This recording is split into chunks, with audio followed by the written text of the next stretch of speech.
Okay po, so magandang hapon po sa lahat. So may itinakbo po sa amin noong January, 13? January 13 po. May isinugod po sa amin. Ganito din po mga. Ganitong oras din po. Ang isinugod po sa amin, simple lang naman po. Ito po yung nangyari sa bata. Wait lang ha. Grabe po. Ayan.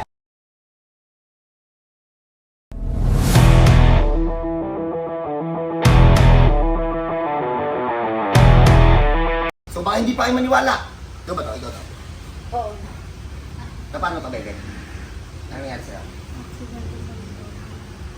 Aksidente sa motor? Nakasakay ka sa motor? Ikaw nagpa-drive? Oh, bawal mag-react.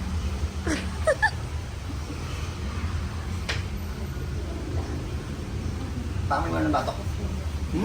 Ang bango. Mga paborito ko to eh. So, ano nangyari? Itinakbo po nila kung saan-saan. Tapos po, may x-ray po ito nung una. Daddy, yung ano ah. Ang problema po kasi, hindi ko po kasi akalain na ipapaalaga sa akin ng mga kamag-anak. Ayan.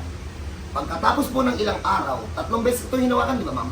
3 beses, ipinaalaga po sa akin. Bago po ako pumunta ng Bicol, na ano ko po to, naayos ko po to ng mas maayos. Ngayon po, ipina-x-ray po nila. Ang problema po, wala po tayong film at hindi daw po naibigay. O, bahala na po kayo kung ano ha, magbasa. Ito pong nangyari po sa kamay nitong batang to, hindi lang po to basta nabali. Ito po yung patunay na ano po, yung iba pong manghilot. Kaya pong i-straight yan. Pero po yung sa akin po kasi, pag in-straight ko po, kaya ko pong buuhin.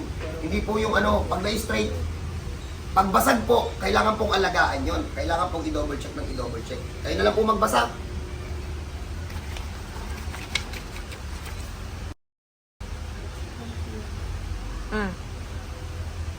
So tingnan natin kung ano kaya na bata. Ano na, Pagi? Pagi, dyan naman Pagi yung kamay mo. Geng, geng.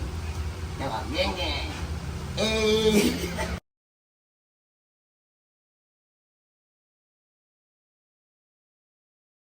Ako na rin.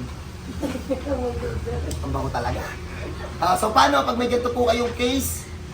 Wala po ako sa Manila, nasa Legazpi po ako. So paano po, God bless po sa lahat? Ayan po ang patunay po na kaya pong ibalik kahit durong po sa... Uulitin ko po, baka mamaya may mag-react na naman. Hinahawakan ko lang po yung ganitong case kapag isang tanong, isang sagot bago ko po ayusin yung mga ganyan. May pampa-opera po ba tayo o wala?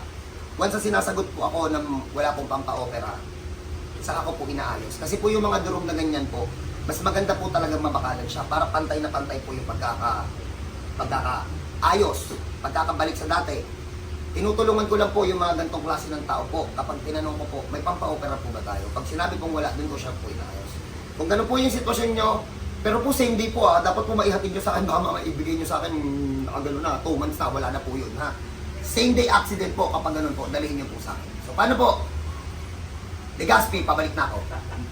Sa Manila, paalis na po ako. God bless po. Bye-bye! Ay, amin na po.